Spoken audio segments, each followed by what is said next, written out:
Alright, you Fusion owners should recognize this shot now. I'm kind of zoomed in on the hood so that you guys can see everything. I wanted you to be able to get a good view. So this is the factory setup here. This vehicle here has 166,000 miles on it. So if you notice anything unusual like the aftermarket battery, that's why. Everything else is original. This is the original factory air filter assembly. And what we're going to do today is we're going to replace it with an aftermarket K&N. So the first thing you'll do is you'll remove your air filter. So you'll pop those two clips there, one there and there. This whole box can kind of slide out and up, and then you'll take the air filter out. Now this is the original equipment air filter that came with the car when I bought it in 2014. You can notice it's brand new. It has very little dirt in it because this is one of the first modifications I made to my car. Within the first 1,000 miles I put the K&N kit on, which I'll show you here in a minute. But this is the original air filter. It's been sitting in my garage ever since. That's why it's all yellow instead of white, because it's old but it hasn't been actually used. And I just keep it around in case I ever need it for a state inspection or something like that. If they insist that I put it back on, you'll see it's very quick to change it back to original factory if you need to for any reason. So here we go. We'll take our air filter out, put that to the side, and then we'll loosen this hose clamp here. All you need is a regular straight screwdriver. You're going to loosen that hose clamp up, loosen it up pretty good, and then before you pop it out, you're going to want to remove the connector here. I don't know how well you can see it from that angle, but there's a air sensor here, air intake sensor. That's going to slide sideways, and it's going to come out this way. You can just put that to the side, and now you can pull off this entire assembly. Okay? So I'm going to move you guys closer so you can see down in there. That's what it looks down in there. I have a little bit of dirt that I need to vacuum out. Alright, so we're ready to install our aftermarket K&N kit on there. As you can see, this one's used. I've had this for, again, since the first 1,000 miles of the vehicle. I put it on pretty quickly. So I've actually had this kit installed for over 160,000 miles. And it's been really good for me. So I'll link a description to the exact same one or the equivalent one. When I find it online, I'll put a link to it down below. But this is what it comes with. It'll come with this box. I'm pretty sure the sticker came on there, either that or it came in the kit and I just put it on there myself. It'll come with kind of a rubber boot, and you will have to put this on there. It's a little bit odd.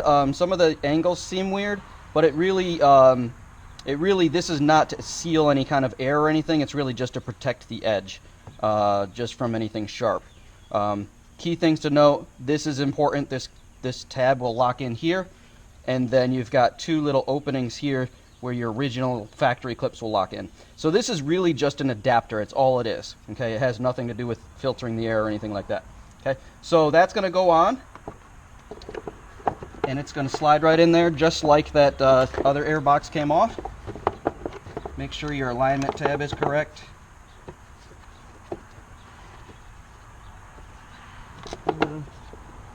Okay, that has to be inside there. All right. That locks down in there, and then those two tabs should just click right on there. Sometimes easier said than done.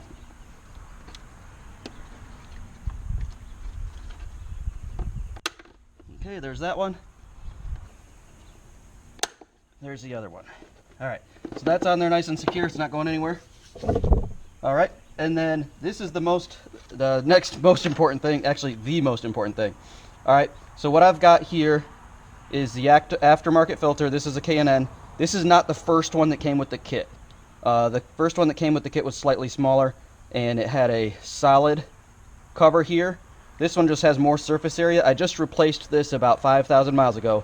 So the first kit that I had lasted me over 150,000 miles. What I noticed was I washed and oiled it very regularly. I would say every 25,000 miles or so. I washed and oiled it with the cleaning solution and the oil that comes with the kit. Sometimes it's sold separately, but K&N sells a special cleaning solution. You just clean it off with the garden hose and then you re-oil it. Okay, I did that every 25,000 miles or so, or twice a year in my case. and then it will it comes with a boot adapter, and then it comes with this intake tube here. Now you can see I modified this one. You may have to modify your kit. So you may need a hacksaw or a sawzall, something like that. What I did was I found the correct length that I needed, cut it off, and then I just used some sandpaper to make sure that this edge was smooth. You don't want anything getting caught in there. You want nice smooth airflow, okay? And then it'll also come with an opening here and a little rubber boot for your air filter, your air sensor to go in. So this is the air sensor here.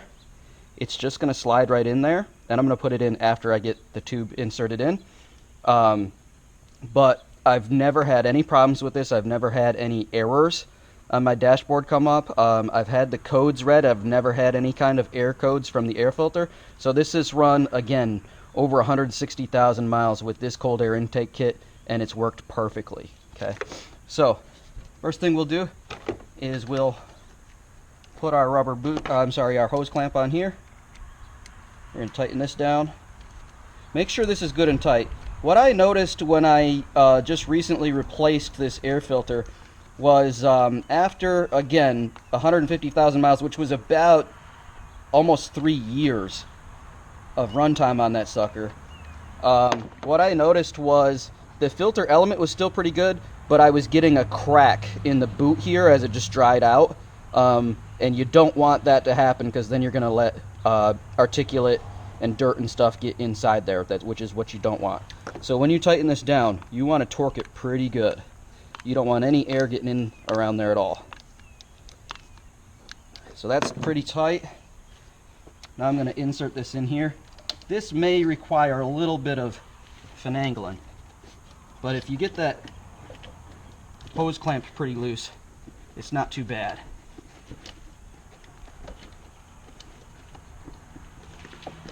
And what you want is you want it at the angle to where this is going to sit down in there. It's going to be pretty flush to the top of the box, and again, there's no problem with the hood hitting it or anything like that. So that's there. Okay.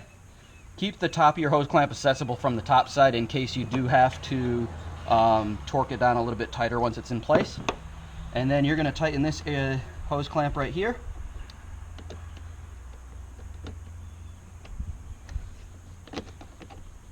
And again, you want this one pretty tight too.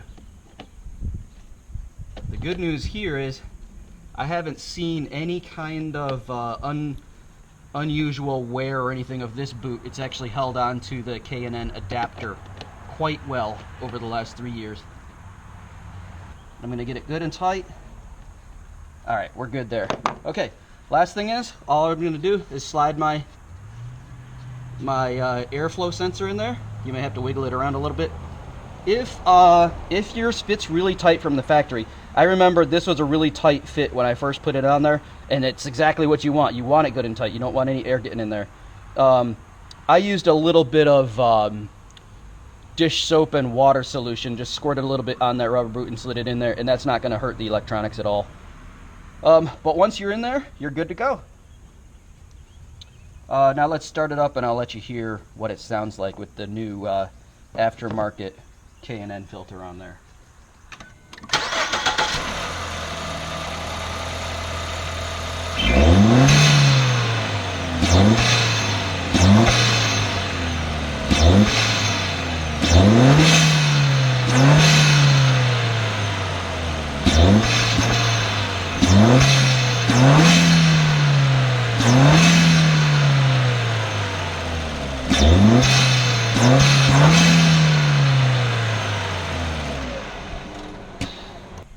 Alright guys, that's it. Really is a very simple process, and you could see by quickly reversing those steps, if you needed to switch it back for state inspection, or if you plan to bring it to the dealer for servicing and you're worried about them saying something about the warranty or anything like that, if your state has emissions checks that this violates, you can very quickly take the factory housing and filter, put it back in there, do what you need to do, and then put this back on.